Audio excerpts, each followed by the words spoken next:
Hi hello friends, എല്ലാവർക്കും നമ്മുടെ Sumi Mufas tasty കിച്ചണിലേക്ക് സ്വാഗതം. അപ്പൊ നാളെ വരാനിരിക്കുന്ന നമ്മുടെ മഴ തോരും മുമ്പ് സീരിയൽ നമ്മുടെ അലീനയുടെയും മനുശങ്കറിന്റെയും പുതിയ വിശേഷങ്ങൾ എന്തൊക്കെയാണെന്ന് അറിഞ്ഞാലോ. ഇപ്പൊ നല്ല തകർക്കൻ സീനുകളും കാര്യങ്ങളൊക്കെയാണ് വരാൻ പോകുന്നത് കേട്ടോ. അപ്പൊ ഇപ്പൊ ഈ അടുത്ത കുറച്ച് എപ്പിസോഡുകളിൽ മിക്കവാറും നമ്മുടെ അലീനയുടെയും അവര് നമ്മുടെ ഒരു രേവതി കുട്ടിയുടെ വീട്ടിലേക്ക് പോകുന്നതിന്റെ വിശേഷങ്ങളൊക്കെ ആയിരിക്കും ഒന്ന് രണ്ട് ദിവസത്തെ എപ്പിസോഡിൽ വരിക. പക്ഷെ അതിനോടൊപ്പം തന്നെ നമ്മുടെ ബാലചന്ദ്രൻ ഏറ്റവും സുപ്രധാനമായ അലീനയെ ഏൽപ്പിക്കേണ്ട ആ സുരക്ഷിതമുള്ള കരങ്ങളിലോട്ട് അത് കണ്ടെത്താനുള്ള ഒരു യാത്രയിലാണ് അല്ലെ നമ്മുടെ ബാലചന്ദ്രൻ. അപ്പൊ നമുക്ക് എന്തായാലും നാളെ വരാനിരിക്കുന്ന എപ്പിസോഡിന്റെ ഒരു ചെറിയൊരു പ്രൊമോ നമുക്ക് കേൾക്കാം കേട്ടോ. നമ്മുടെ വീഡിയോസ് ഒക്കെ കേൾക്കുന്നതിനോടൊപ്പം തന്നെ ഒന്ന് ലൈക്ക് അടിക്കാനായിട്ട് ശ്രമിക്കുക. അതോടൊപ്പം തന്നെ നമ്മുടെ ചാനൽ ആദ്യമായിട്ടാണ് കാണുന്നതെങ്കിൽ ഒന്ന് സബ്സ്ക്രൈബ് ചെയ്ത് വയ്ക്കുക കേട്ടോ. നിങ്ങളുടെ അഭിപ്രായങ്ങൾ കമന്റ് ബോക്സിൽ രേഖപ്പെടുത്താനും മറക്കരുത്. അപ്പോ നമ്മുടെ മാമച്ചനും ഗ്രേസമ്മയും അലീനയായിട്ടൊക്കെ സംസാരിച്ചുകൊണ്ടിരിക്കുകയാണ്. അലീന മാത്രമല്ല, അപ്പൊ അലീനയോട് പറയുന്നുണ്ട്, എന്തായാലും മോളെ നീ പോകണം, പോകുന്നു എന്നുള്ളൊരു തീരുമാനം ഇച്ചിരി ബുദ്ധിമുട്ടായിട്ടുള്ള ഒരു കാര്യമാണ്. അപ്പൊ രേവതിക്കുട്ടി പറയാം, അലീന ചേച്ചി എങ്ങോട്ടും പോണ്ട, അലീന ചേച്ചി അവിടെ നിന്ന് ഇറങ്ങുമ്പോൾ നേരെ ഇങ്ങോട്ട് വന്നാൽ മതി എന്ന് പറയാം. അപ്പൊ നമ്മുടെ ഗ്രേസമ്മ പറയും, മോളെ നിനക്ക് ഇവിടെ നിന്റെ രേവതിക്കുട്ടി നിൽക്കുന്ന പോലെ തന്നെ നിനക്ക് ഇവിടെ നിൽക്കാം. ഇവിടെ നിന്നോട് ആർക്കും ഒരു ഇഷ്ടക്കുറവോ ഒന്നുമില്ല, മോൾ ഇങ്ങോട്ട് പോരെന്ന് പറഞ്ഞു. അപ്പൊ അലീന പറഞ്ഞു, എനിക്ക് അതിൽ സന്തോഷമേ ഉള്ളൂ ഗ്രേസ് ആന്റി, പക്ഷെ അതല്ല, എനിക്ക് ഒരുപാട് കാര്യങ്ങൾ ചെയ്തു തീർക്കാനുണ്ട്. എനിക്ക് ശരണ്യെ നല്ല രീതിയിൽ പഠിപ്പിക്കണം, എനിക്ക് എവിടെയെങ്കിലും നല്ലൊരു ജോലി വേണം മാമച്ചനങ്ങളെ, എനിക്കൊരു ജോലി അങ്കിളിന് പറ്റുന്ന പോലെ ഒരു ജോലി എനിക്ക് ശരിയാക്കി തരാവോ? ഞാൻ മനുവേട്ടനോടും പറഞ്ഞിട്ടുണ്ട്, അപ്പൊ മനുവേട്ടനെ നോക്കാന്ന് പറഞ്ഞിട്ടുണ്ട്. എനിക്കൊരു ജോലി വേണം, അത് പ്രധാനമായിട്ടുള്ള ഒരു കാര്യം തന്നെയാണെന്ന് നമ്മുടെ അലീന പറയുന്നുണ്ട്. അപ്പോഴേക്കും നമ്മുടെ ഗ്രേസമ്മയ്ക്ക് ഈ അലീന പറയുന്ന കാര്യങ്ങളൊക്കെ ഭയങ്കര ഒരു ഫീലിങ്സ് ആണ്. കാരണം വേറൊന്നുമല്ല, ഇത്രയും മനസാക്ഷിയുള്ള ഒരു പെൺകുട്ടി, സ്നേഹവും ദയയും എല്ലാവരോടും മനസാക്ഷിയൊക്കെ, എത്ര ക്രൂരത ചെയ്തിട്ടും അതിനോട് അവരോട് ഒരു വെറുപ്പോ ഒന്നും ആ കുട്ടിക്ക് ഇല്ല എന്നൊക്കെയുള്ള തോന്നലാണ് നമ്മുടെ ഗ്രേസമ്മയ്ക്ക്. അപ്പോ നമ്മുടെ മാമച്ചൻ പറഞ്ഞു, അല്ല മോളെ ഒരു കാര്യം ചെയ്തൂടെ, നിനക്ക് ആ വൈജയന്തിയുടെ അടുത്ത് ഉള്ള സത്യങ്ങളൊക്കെ അങ്ങ് പറയാൻ പാടില്ലേ? നീ അവരുടെ മകളാണെന്നും അവര് പ്രസവിച്ച മകളാണെന്നും അങ്ങ് പറയാൻ പാടില്ലേ? എനിക്കത് പറയാൻ പറ്റാത്തത് കൊണ്ടാണ് മാമച്ചനങ്ങളെ ഞാൻ അവിടെ നിന്ന് പോകുന്നതെന്ന് ഇങ്ങനെ അലീന പറയുന്നുണ്ട്. അപ്പോ നമ്മുടെ ഗ്രേസമ്മ പറയുന്നുണ്ട്, അല്ല മോളെ, ഒരു പക്ഷേ നീ പോയി കഴിയുമ്പോ നീ അവരുടെ മകളാണെന്ന് അറിയുമ്പോൾ അവർക്ക് ഒരുപാട് വിഷമാവത്തില്ലേ? നിന്നെ സ്നേഹിക്കണം, നിന്നെ കാണണം എന്നൊക്കെ തോന്നൽ വരില്ലേ? അപ്പൊ അലീന പറഞ്ഞു, അങ്ങനെ ആകാം എന്നുള്ള ഒരു തോന്നൽ മാത്രമേ എനിക്കുള്ളൂ, എനിക്ക് വലിയ പ്രതീക്ഷയൊന്നുമില്ല. അമ്മയുടെ സ്വഭാവം വെച്ചിട്ട് അമ്മ അതൊക്കെ എങ്ങനെയാണ് മെയിൻറ്റെയിൻ ചെയ്ത് അല്ലെങ്കിൽ തരണം ചെയ്ത് മുന്നോട്ട് പോകുന്നതെന്നൊന്നും എനിക്കറിയില്ല ആന്റി. പിന്നെ ഒരു കാര്യം എന്തെന്ന് വെച്ചാൽ, ഞാൻ ആ പടി നെടുമ്പുരക്കൽ വീടിന്റെ പടി ഇറങ്ങുന്ന നിമിഷം അച്ഛൻ ആ സത്യങ്ങളെല്ലാം അമ്മയോട് പറയും എന്നുള്ള കാര്യത്തില് എനിക്ക് യാതൊരു സംശയവുമില്ല. അങ്ങനെ ഒരു അവസ്ഥ വന്നാൽ എൻ്റെ അമ്മയുടെ ആ ഒരു സ്വഭാവം അനുസരിച്ചിട്ട് അമ്മ ഒന്നുകിൽ അവിടെ നിന്ന് ഇറങ്ങിപ്പോവും, അല്ലെങ്കിൽ അമ്മയുടെ ജീവൻ എടുക്കും. അതിലേതെങ്കിലും ഒരു കാര്യം ഉറപ്പാണ്. കാരണം അമ്മയുടെ ഒരു ക്യാരക്ടർ വെച്ചിട്ട് എനിക്ക് തോന്നുന്ന ഒരു കാര്യമാണ്. ഒരു പക്ഷെ ചിലപ്പോ അമ്മ എന്നെ ഉൾക്കൊള്ളാനും അല്ലെങ്കിൽ അമ്മയ്ക്ക് എന്നോട് സ്നേഹം തോന്നിക്കാനുള്ള ഒരു ഇതും വന്നെന്നും വരാം. പക്ഷെ അങ്ങനെയാണെങ്കിൽ ഒരു പക്ഷേ എനിക്ക് തിരിച്ച് നെടുമ്പുരയ്ക്കലോട്ട് തന്നെ വരാലോ, എൻ്റെ അച്ഛനും അമ്മയും എൻ്റെ കൂടപ്പിറപ്പുകളുള്ള വീടല്ലേ എന്നിങ്ങനെ അലീന പറയണം കേട്ടോ.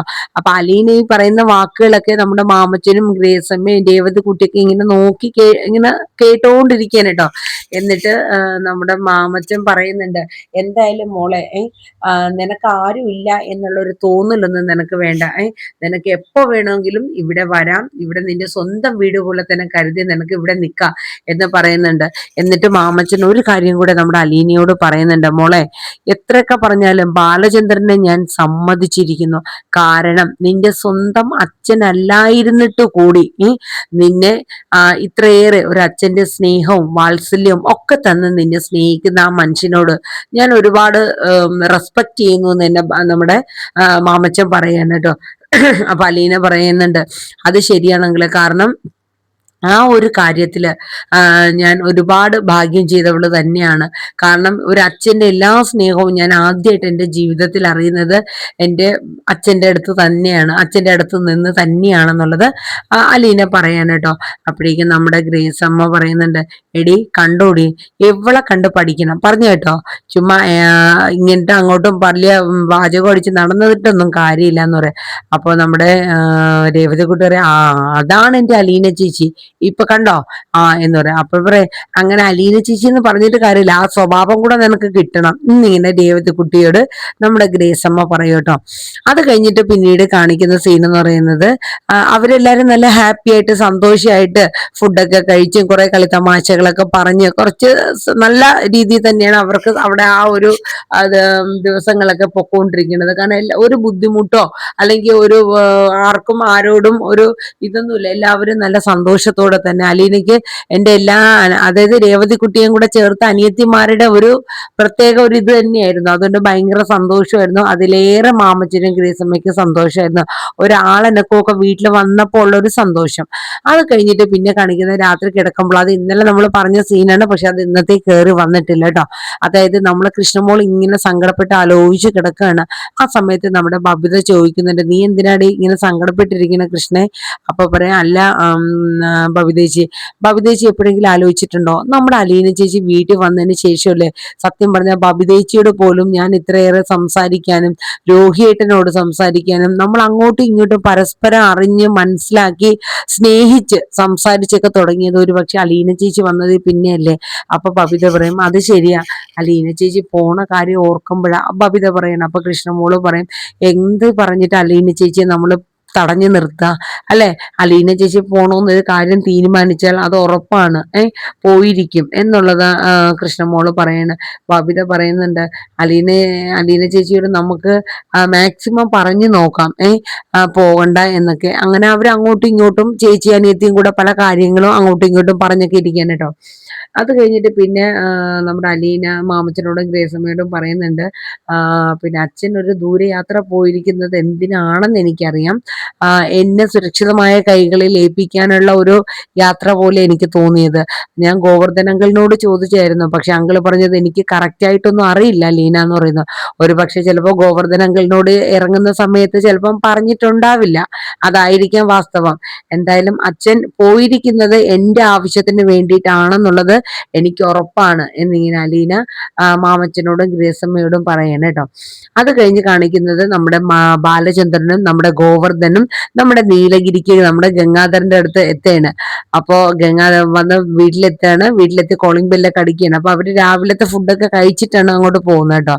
അപ്പൊ എത്തിക്കഴിഞ്ഞ് ഡോറ് തുറക്കുമ്പോഴേക്ക് ഗംഗാധരൻ പെട്ടെന്ന് അതിശയിക്കണം, ആഹാ ഇതെന്താ ബാലചന്ദ്രൻ, അപ്രതീക്ഷിതമായിട്ടുള്ള ഒരു വരവാണല്ലോ, അതെന്താ ഗംഗേട്ട എനിക്ക് ഇങ്ങോട്ട് വരാൻ പാടില്ലേ?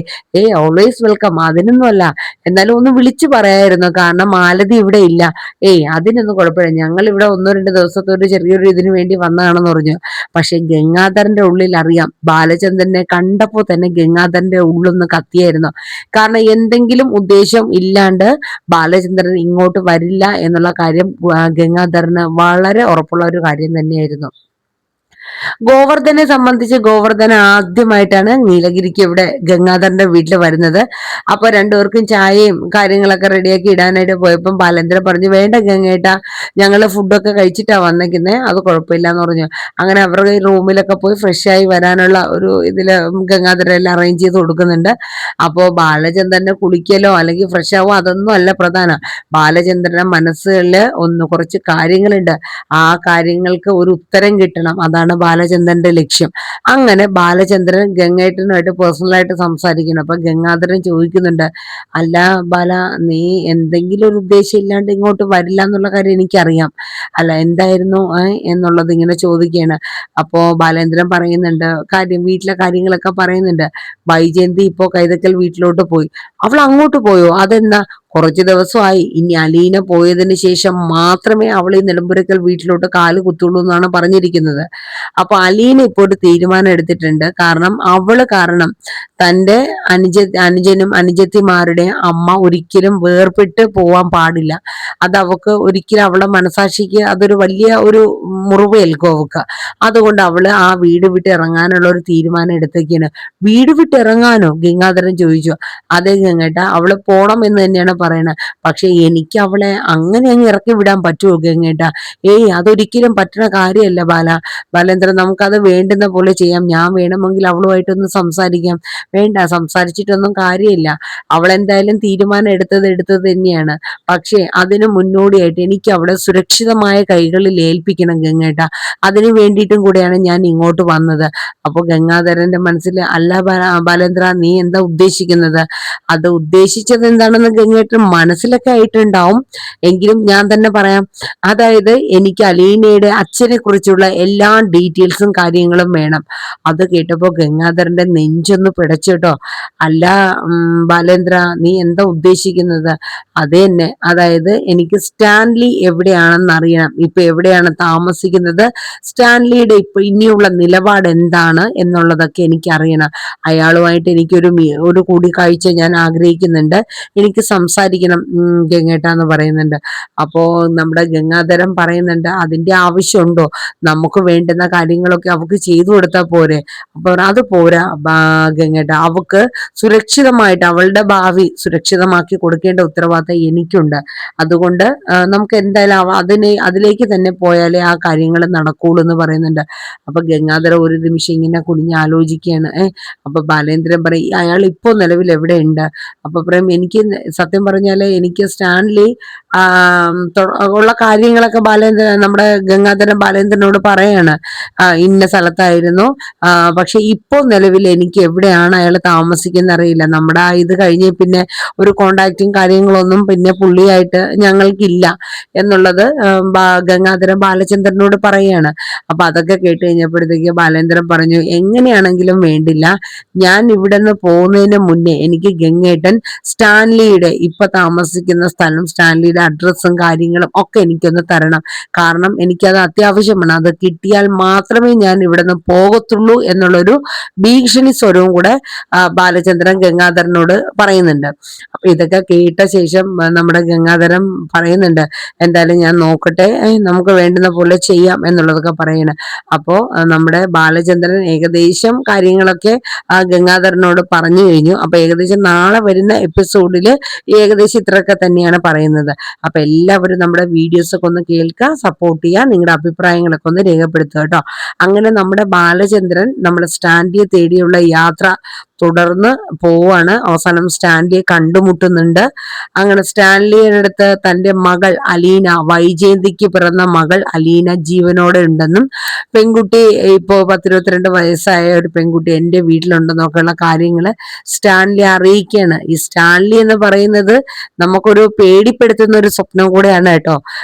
ഒരു കുറെ പട്ടികളൊക്കെയുള്ള ഒരു വീട്ടിലെ ഒരു വലിയൊരു മേജറായിട്ടുള്ള ഒരു പട്ടാളക്കാരന്റെ ഒരു ചിട്ടാവട്ടങ്ങളൊക്കെ ഉള്ള ഒരാളാണ്.